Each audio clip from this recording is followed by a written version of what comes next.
everybody for coming tonight, and thanks to many more who could not come and send their kind regards to Debbie. And I got a number of people that had things they wanted me to read out, but there was just too many for me to read those out to tonight, so I'll just send them on to Debbie. Congratulations on her fine night. And so I'll keep my part brief, because I know you guys want to get back to your hard partying, and yeah, Mill Street! It looks like I have a book here, but it's really quite short. Jim, nothing you say is short. Yeah, some of my friends know me very well. Anyways, I've been to a number of these 60th birthday parties, and originally what I was thinking of doing was doing it in the style of a roast, which seems to be what most people appreciate. But then my friend Dan said, no, Tim, you don't do a roast at a thing like this for your wife. Yeah, it has to be very, very much more lovey-dovey. So what I'm going to do is I'm going to completely abandon my storyline, which was about the night that Debbie proposed to me at the Chateau Laurier, and I've thrown you a couple of dates, so I'll have to save that whole story for another time, or maybe you can ask Debbie about it a bit later.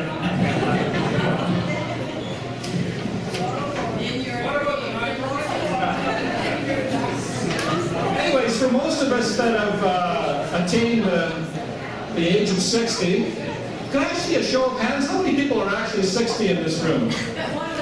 Oh my God. Ronnie, you look fabulous for being 60. Anyways, for most of us, we know that the age of 60 is the time when you enter the kingdom of the fogey, as they say, right? So I just want to prepare Debbie for what's ahead of her. And this is the time when you take careful stock of your physical and mental prowess, and maybe slow down a little bit and appreciate the finer things in life, like how to use a TV remote,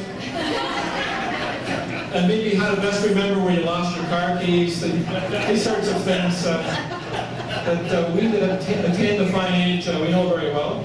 But somehow not so for Debbie.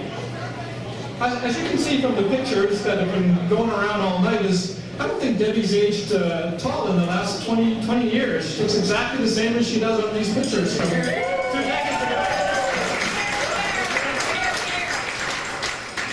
Now, to put it mildly, I don't know how to say this politically correctly, but Debbie's very competitive. She has a competitive spirit in everything she does. She's run 6 marathons and countless half marathons. So this must be the key to not aging. Now, lately she's been looking forward to 60. So she says anyway, so that she can kick ass on those people that are 60 to 64 in her age group in marathon. And given her love of shopping, I think she said that she was looking forward to the seniors discount.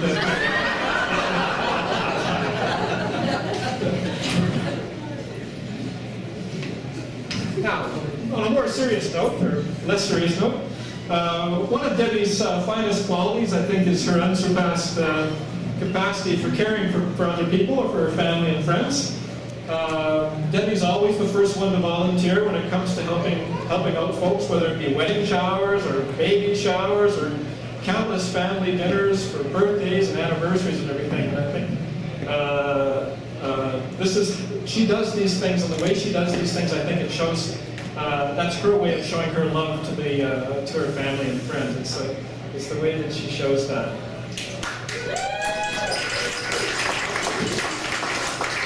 Occasionally, when Debbie's helping, sometimes things don't turn out quite the way she had planned, and when we get back home, we hear the phrase from Debbie is, "I just wanted to be helpful."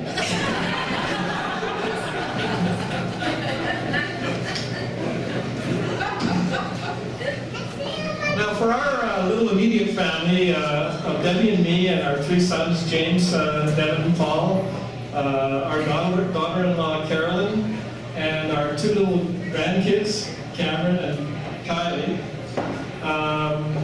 we see every day how Debbie shows her love for us and everything she does.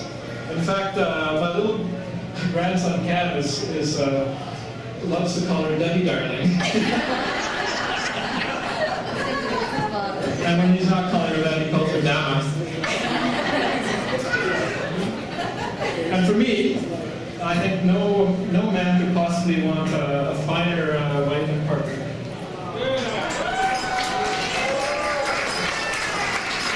Now, if you still have a glass, I'd like to raise a toast to Debbie. Debbie!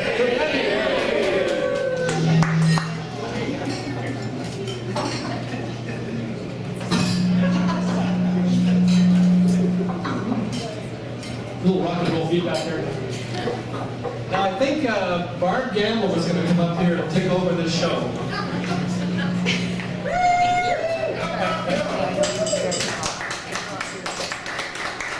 Looks like she's got 50 pages there to read, so get a drink if you can.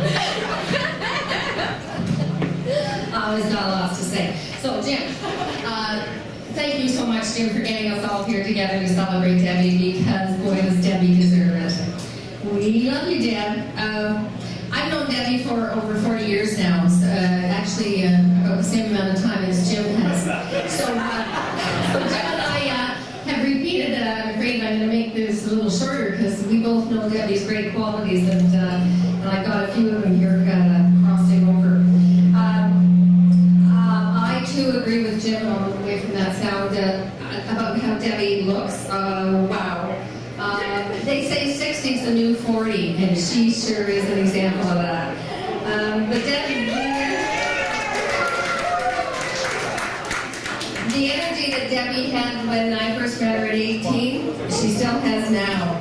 And I remember that her energy went into her studies at university when we were there together, but sometimes that was taken off track by a young man named Jim McGee, who certainly distracted her from her studies. And with Jim prodding me in the back, I asked Debbie out on our first double date. And we had many, many memorable double dates with Jim and Debbie in the back of our parents' car. And there's lots of fun things to tell you, but we'll keep those private. As a young married couple, Dan and I would go over to Jim and Debbie's apartment, and James would be gyrating in the Jolly Jumper, while Debbie would be cooking dinner, working on her studies to finish her master's degree, and talking a mile a minute all at the same time. And you all know she still talks a mile a minute. This amazing energy of hers also went into her outstanding career. In government, no one in her offices worked harder than Debbie did, and I know some of you are here and can testify to that from her work days. These days, Deb's superb management skills can certainly be seen in the way that she orchestrates Jim's chore list around the house. A great, wonderful job she's doing of that. Even after long days at work, Debbie had lots of energy left to devote to her family. James, Devin, and Paul, you are your mother's pride and joy. And what great men you've turned out to be. It was all worth it, Jen. I don't want to say this in public, but you boys have been and continue to be spoiled. Love and attention. And I don't know anyone who hosts as many family events in a year as Debbie. She cooks like a chef and is the best hostess I know. Between the McDonald's and the McGee clans, there seems to be some sort of celebration every weekend. Now with the grandchildren, Cameron and Connie living with them, their house is filled with the noise of children again, and Debbie still somehow has the energy to keep all that going. How does she do it? Well, maybe it's the wine. Something we know she loves and knows a lot about. Or maybe it's the shopping trips. I know at Hope Renfrew, they know her by her first name, and the staff bow down when she comes in. Or maybe it's the running. It exhausts me just hearing Debbie talk about her weekly workouts and the schedule of marathon races. Who would have guessed that at 50 years old, Debbie would take up running with the seriousness of a professional athlete? Very few of us can focus like you, Deb, but it might even get better because they say when you're over the hill, you pick up speed.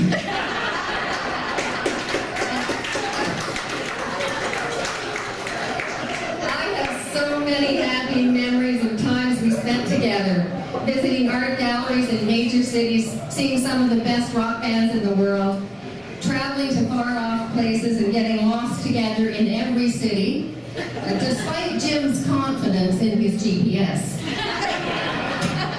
Debbie, you've been a real friend, and we've laughed and cried and shared our life stories together. Debbie has stood by me and supported me all these years, offering practical advice on just about everything, while still talking a mile a minute. Debbie, you've been a touchstone in my life, and I know in the lives of many other people in this room. You make us all feel young. You help us all look ahead. You inspire us. I admire you and love you.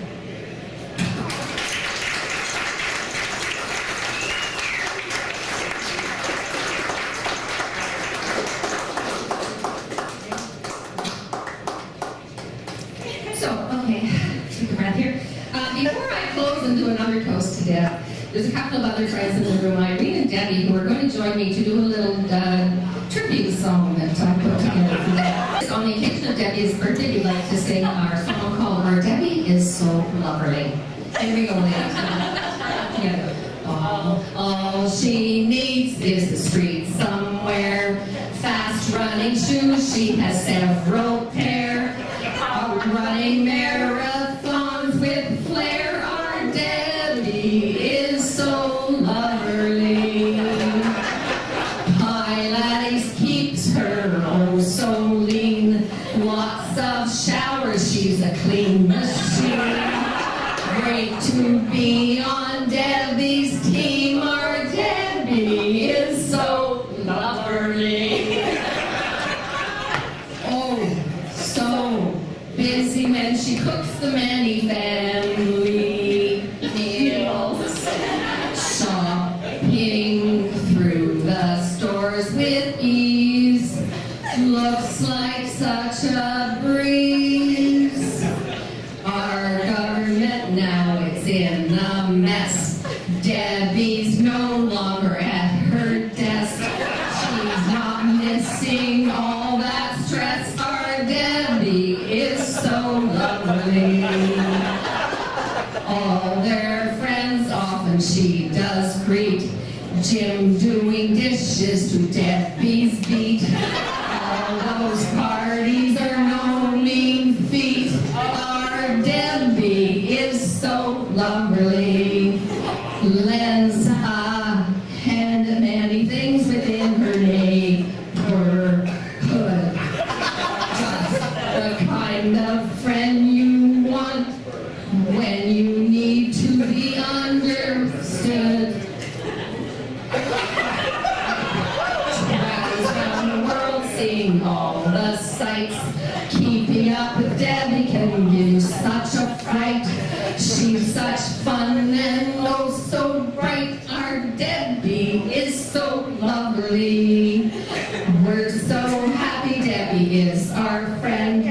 Loving wishes to her we send. No, Debbie60 is not the end. Our Debbie is so loverly. Loverly. Loverly. Join in. Loverly. Our Debbie is so loverly.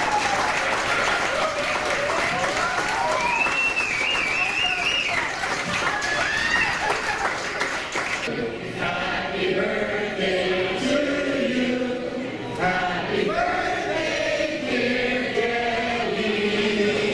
Happy birthday to you. I truly was surprised. If I had known this was coming, I would have touched up my roots. But I thought I would say it's the best hair day for Nashville. So it's not until next week. I'm really touched to see so many of my good friends, work colleagues, people from different facets of my life, my family. I see so many cousins who have traveled all the way from Toronto. Good friends who's also traveled from Toronto. There's just so many people, and I didn't prepare a speech, and I'll try not to talk too fast. I just want to say how much I appreciate this event. Thank you, Jim. Thank you to my boys. Thank you to Carolyn, who's just amazing mother of my grandchildren. Cameron and Kylie are invited on our lives for Jim and I, and it's just so wonderful for us to be blessed to have them living with us right now. We might think it's something other than that, but it's truly a blessing to spend that time with the kids and to bring back the memories of back when we were the same age, and to realize how hard it is to raise a young family and how much work it is. So I want to say thank you to my mother, because I appreciate all that you've done. And I recognize that it's not easy to raise a family. So thank you, Mom. This family is really important to me, but friends are as well. And work was a big part of my life, and so nice to see some of my work colleagues here. And everybody's heard running has taken over my life. And my running friends are here as well, and it's so nice to see all of you. I have a competitive spirit, but I hope it's a healthy competitive spirit. Some would say otherwise. I am a bit obsessive, but it's better than being in Jim's hair, I'm sure he appreciates that. Anyway, all I can say is thank you to everyone, and I just want you to know how I spent my day. So I got up this morning to a sick grandson who had a high fever. And so Carolyn dashes off to deliver the food because it was Hannah's day to bring the treats. And anyway, came home with flowers and scones and soup and some wonderful lunch.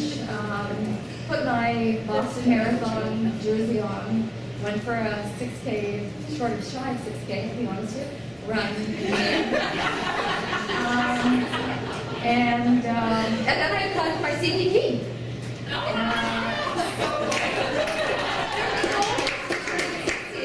As someone else has pointed out earlier, the biggest bonus for me is I'm in a whole new age category for fall, and I'm from Boston. So I do hope to be out there again sometime soon, and maybe I'll return to the dark side and focus on track